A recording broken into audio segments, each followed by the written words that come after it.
as you can see here, bought in December. It's now June. One thing to check when you're buying a property is the roof. Even with your phone, you zoom along. Let's just say you bought this one here. Zoom along, check the condition of the tiles. Are they blown? Is there any lead work missing? So you can see there, so single brick up, that's how they used to be. You're better off having lead 2 courses high if possible. Check, make sure that the lead is actually, it's bedded into the mortar. Make sure it's actually got lead. Some people use a flash banding, which is just stuck on. You'll see also there, with my finger, it steps up on the chimney. Check all the chimney, see if it's movement, see if it's wonky. Make sure the mortar's in place. You'll see where this house here joins the one next door. Make sure it's got all lead there, because you'll see on my house here what I bought, we had to change every single tile. There's an up and over and an outrigger, 4,000 tiles on here. So I'll take you up now, have a quick look around, but you can see all the work what's going on. Another thing to check on a viewing, especially when the owner's here, we always like to have the vendor on site. One thing to check, this was an all really nice house. She had a furniture, which was great. There was a table and chairs here. All of her paperwork was on there. There was a chair. She was sitting on the chair, and on the first viewing. I came back with the bill for an inspection. Same again. She was sitting on the chair. I just didn't think nothing of it. I thought she was working from home. Paperwork on there. There was a sofa down here. But as you can see now, we've got what looks like rising damp. This is strange because it's on an internal wall. That's the neighbour's wall, internal. But this is now quite clearly showing up. Now everything's out, we've got a lot of natural light in here, but look, there's nothing there, but there is there. I've knocked on the neighbours, I haven't spoke to him yet, but I believe the builder spoke to him and said he's got a similar issue. So, but that's weird, right?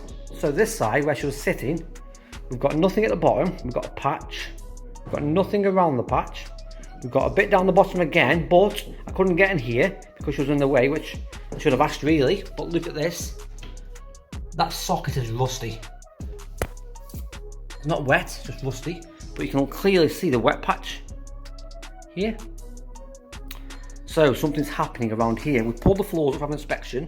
You can see all the floors have been backfilled. I've got a sneaky suspicion there's not enough airflow flowing through.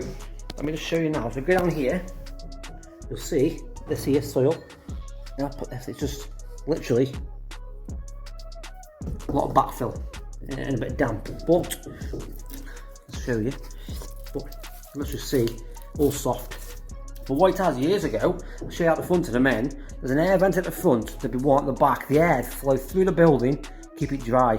But then people filled in the cellars, as you can see, and it stops. As you can see there is none airflow right now, other than one little tiny bit there. There's not enough airflow through the building, and there's moisture in that soil, it's got to come up. So I'll walk out the front now and show you exactly what I mean. So I'm now back out the front, you'll see air vent, air vent, air vent, air vent. Even the neighbours have all got air vents. The road steps up, so that might be his floor level is a bit higher next door, which is causing damp on our party wall. But the airflow would flow into there, underneath the wooden floor inside. So you come in here, there's nothing in the hallway. So it would flow under here. This is the damp wall here, through here and out the back, but that's been backfilled.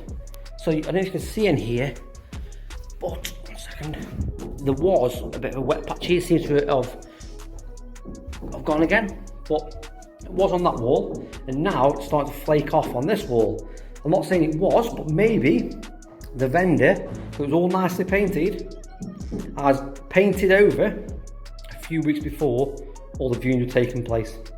So people can hide stuff, so take that into consideration, because we've got that, we've put brand new windows in, we're doing a brand new roof. All this is a contingency that we need to add in. So on this building, I've got a contingency of 17,000.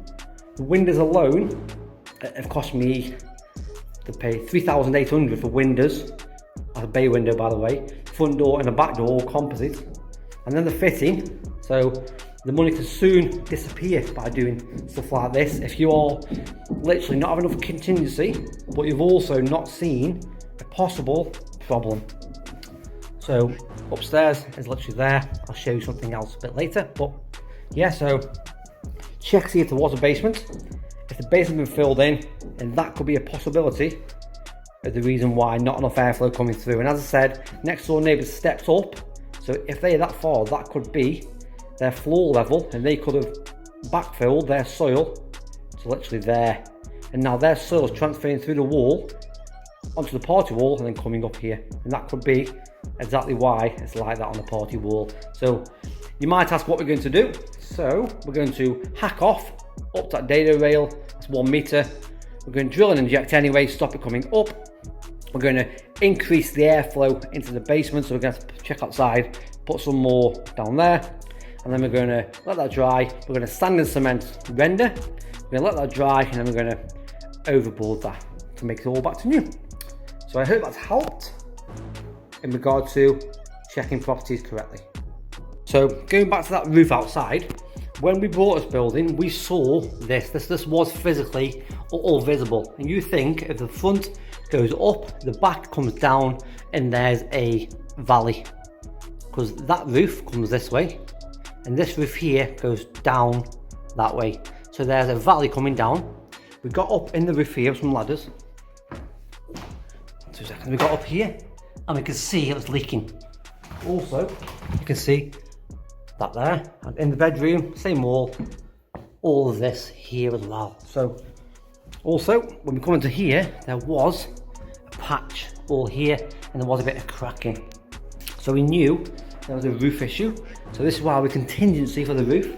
We also went outside, and the roof had a bit of a kick up where the nails had gone and the battens have lifted, causing the tiles to go all sorts of formation. So we've taken this all off. It was all rotten. We've had to replace some joists there. We've had to take all the old tiles off. Every single one was knackered basically. There was, if anything, there was probably 2% if you could save anything. It's not even worth saving. So they were all knackered, they were all blown. All the faces had come off. So we've got over 4,000 tiles, as I say, on the roof. We've had to take it all off, strip it off, repair all the rotten joists. And then we've gone and put breathable membrane on, we put roofing laths, and now we're starting to put all the tiles back on. I'll get up there now, show you exactly what it is. And it's very hard sometimes to cost a roof, because if you've only got an up and over terraced, you might say 4,000. If you've got an outrigger, you might say 7,000. If you've got 2 outriggers, or 4, 6 and 7. If you've normally a terraced roof, you've got about 20 rows of tiles. The one I quoted yesterday had 40 rows, so it's like 2 roofs. So let's go outside, I'll show you around. So as I was saying down below, when you're doing all this here, you can literally see, when you try and check your chimney from down below, it's hard. You're looking for the lead, steps down, the gaps in the lead there, look. So what we're doing, putting tiles in, that'll be all repointed up there. So that'll be all, with the wind, that'll be all repointed on the lead. But you guys can see all breathable membrane back in place now, brand new roofing laths, and the tiles are starting to be put in place now. As you saw from the front, most of the front has been done now. This is a roof, as I said before, if you count your layers, as you can see, 1, 2, 3, 4, 5, 6, 7, 8, 9, 10, 14, 15, 16, 17, 18, 19, 20. So it goes all the way up. The size of that roof, normally a low terrace roof is 20 layers. This is probably 40, so the up and over is already double the height of a normal terrace. And then you've got normal squares off here. You've got this section as extra, it's quite big, and then you've got another one down below. So all this, when you try and cross the roof, is different. That's the valley down the middle, and that was what was leaking previously. So down below, when I showed you, there's cracks in the wall that was coming through literally there. So when the guys took the roof off, it stood on here, their foot went through and through the bedroom ceiling. So that's a repair we've got to do, because this section has been leaking for years and rotten. From the ground, this roof here was on a bit of a boat, it's like that. So come up in boat, so I already allowed enough for a brand new roof, just in case. So what we do, for some batting, we put, not a lot of people do this, we put a piece of damp proof here, it's up to here, and that stops the transfer of water when these gutters get full, because all will be cleaned out when we're done. When the water gets full and sits on this, normally a lot of people use this breathable fabric, they overlap it, but that in the end will soak up the water, absorb all, and get into your house. So always ask your roofer to put in a bit of damp proof on the bottom layer that sits just over the gutter to stop the transfer of water from the gutter up into the house. So yeah, all the tiles starting to come up on the roof now. We're using a winch system just because we can't get a bumper. A bumper is what you see on the bottom, it's most at the bottom, and the circulating like a conveyor belt. You put a pack of tiles on, it comes around, you put another pack of tiles on, another pack of tiles on, someone at the top takes them off and it keeps spiraling around. We can't get hold of one now, so we're using a winch, doing one pack at a time, one person at the bottom winching up, one person at the top stacking them on the roof, all ready for laying them out. But you'll see, normally a terraced roof is normally to that level, as you can see, but we've got all that extra layers, which is 1, 2, 3, 4, 5, 6, 7, 8, 9, 10. That's another 10 roofing laths tall. So you can imagine just that section you don't normally have on a terraced house is extra cost. You can see, and that is the extra layer higher, normally roof square, and then it steps up again. So normally 10 is about there, because it squares off from that roof there along here, and it squares off along there normally. So all that is extra, just comes as a cost because you need more tiles. But yeah, I hope that's helped showing you in regards to a roof. So I hope that's helped. I'm currently still on the roof at the moment. Absolute glorious day. Currently 29 degrees up here. The guys are doing an amazing job. Don't forget, if you aren't already subscribed, do subscribe below. Do like and share with other people so they can know and understand and not get any of these faults, especially with roofs and trying to cost them. Because a lot of people do say, yeah, it's only £4 for a roof. But if you've got the up and over, plus all this outrigger, plus the extra outrigger, plus the old toilet block, it can be a lot more and a lot costly. So don't forget to subscribe, comment below, and I personally reply to every single one. I'll speak to you soon.